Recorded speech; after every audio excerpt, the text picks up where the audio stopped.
পটলের তরকারি অনেকে তো অনেক রকমভাবেই খেয়েছেন।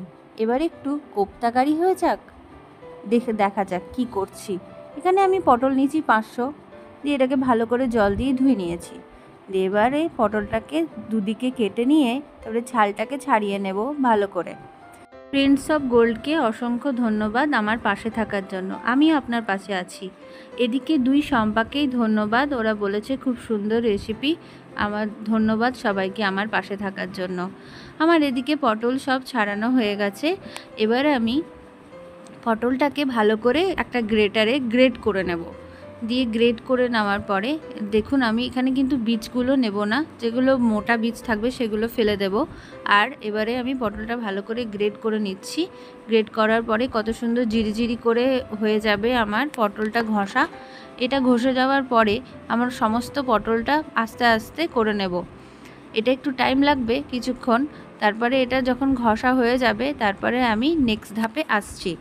ততক্ষণ আপনারা কে কোথা থেকে দেখছেন ভিডিওটা অবশ্যই আমাকে জানাবেন। আর ভিডিওটা ভালো লাগলে একটা লাইক করে দেবেন। যদি আমার ভিডিও ভালো লেগে থাকে আপনাকে, তো আমার একটাই অনুরোধ, একটু শেয়ার করবেন আর সাবস্ক্রাইব করে দেবেন। এবারে আমি পটলটা ছাড়ানো হয়ে যাচ্ছে। এবারে আমি আপনাদেরকে দেখাচ্ছি আমার 500 গ্রাম পটলে কতটা হয়েছে। আমার মাত্র বেশি হয়নি, এখানে অল্পই হয়েছে। তার এর মধ্যে আমি হলুদ 2 চামচ নিয়েছি নুন স্বাদ মতো, আর গরম মশলার গুঁড়ো, ধনে গুঁড়ো 1 চামচ, জিরে গুঁড়ো 1 চামচ, আর নিয়েছি হাফ চা চামচ কাশ্মীরি লঙ্কার গুঁড়ো, আর চিনিটা নিয়েছি স্বাদ মতো। আর এখানে বেসন ইউজ করেছি আমি, বেসন নিয়েছি 2 চামচের মতো। বেসন নেওয়ার পরে এখানে পুরো এটা জল ছাড়বে, কিন্তু এটাকে ভালো করে মাখিয়ে রাখতে হবে। সামান্য কিছুটা আদা গ্রেট করে দেব, আর দেব কাঁচা লঙ্কাটাকেও গ্রেট করে দেব। কাঁচা লঙ্কা যতটা গ্রেট করা যায়, আমার এখানে ভালো করে গ্রেট করা যাচ্ছিল না, ওই যতটা ঘষা গেছে ততটা আমি ঘষে দিয়েছি। মানে একটুখানি কাঁচা লঙ্কাটা বোঝা যাবে, মানে ফিল হবে যাতে এখানে কাঁচা লঙ্কা দিয়েছি। এবারে এটাকে ভালো করে মেখে নেওয়ার পরে আমি এখানে স্ট্যান্ড চাপিয়েছি একটা কড়াইয়ের মধ্যে, আর একটা প্লেট নিয়েছি, তেল মাখিয়ে নিচ্ছি ভালো করে। এবারে আমি পটলের পেস্টটা এর মধ্যে দেব। পটলের পেস্টটা দিয়ে নেওয়ার পরে ভালো করে একটু চেপে চেপে বসিয়ে নেব। দিয়ে বসিয়ে নেওয়ার পরে যেটা জল আছে, এক্সট্রা জল আছে, সে জলটা টেনে যাওয়ার জন্য আমি এটা ভাপে দিচ্ছি।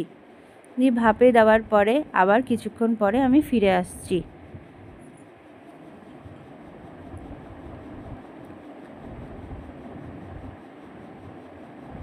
এদিকে আমি নিয়েছি কাজু, কিশমিশ, আর নিয়েছি 2টো শুকনো লঙ্কা, এটাকে জল দিয়ে ভিজিয়ে রেখেছি।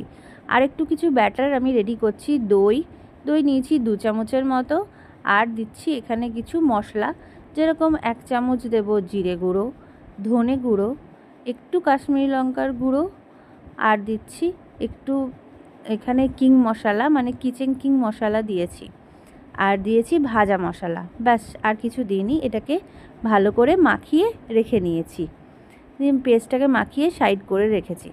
এবারে আমি স্ট্যান্ডটা উঠিয়ে দেখব জলটা আমার টেনে নিয়েছে, যেটা পটলের এক্সট্রা জলটা ছিল নুন দেওয়ার পরে সেটা টেনে নিয়েছে। আর এদিকে আমি ব্যাটারটা রেডি করে রাখছি, মানে যেটা কাজু বাদামটা পিষে রাখছি।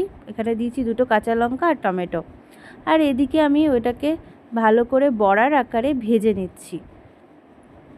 এখানে আমি বড়াটা ভেজে নিচ্ছি। এটা পুরোপুরি নিরামিষ তরকারি হবে।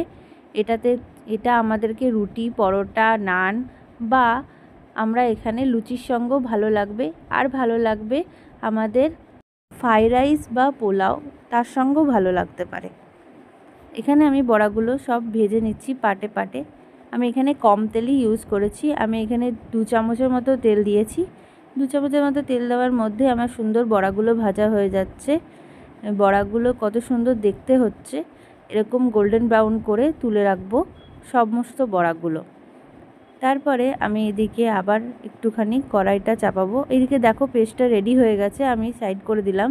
দিয়ে কড়াইয়ের মধ্যে 5 ফোড়ন দিয়েছি, আর দিলাম ওই মশলাটা, মানে ব্যাটারটা যেটা পেস্ট করে রেখেছিলাম সেটা দিয়ে নেওয়ার পরে আবার দিয়েছি দইয়ের যে পেস্টটা বানিয়ে রেখেছিলাম সেটাকে দিয়ে ভালো করে ঘেঁটে নেব, যাতে দুটো একসঙ্গে মিক্স খেয়ে যায়।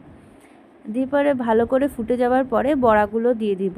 দিয়ে আমার বড়াগুলো ফুটে যাওয়ার পর রেডি হয়ে যাবে আমার পটলের কোপ্তা। কেমন লাগলো জানাতে ভুলো না। যদি ভিডিওটা ভালো লাগে প্লিজ একটুখানি লাইক করে দেবেন। Thank you.